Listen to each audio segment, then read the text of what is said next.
ГСП онлайн. Городские новости сейчас.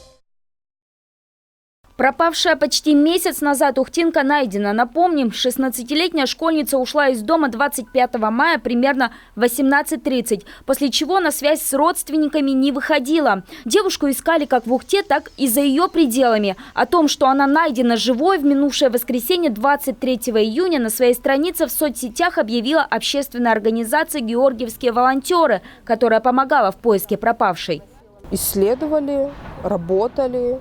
Потом от правоохранителей появилась информация, что она уехала за город. То есть в Ухте ее нет, и в принципе в Ухте поиски продолжать бессмысленно. Именно ходить, именно искать, но информационное распространение, то есть продолжали делать. И 23 июня нам поступила информация о том, что ребенок найден. Она жива, с ней все хорошо, и, в принципе, поиски больше не нужны. Следственный комитет по Коми также подтвердил этот факт. В официальном пресс-релизе ведомства указано, что за период отсутствия в отношении девушки не было совершено противоправных действий.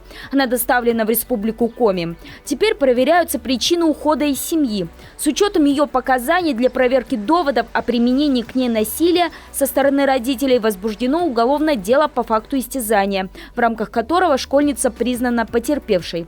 Девушке оказали социальную и психологическую помощь, обеспечена ее безопасность. Также следствие даст оценку действий или бездействия должностных лиц органов профилактики.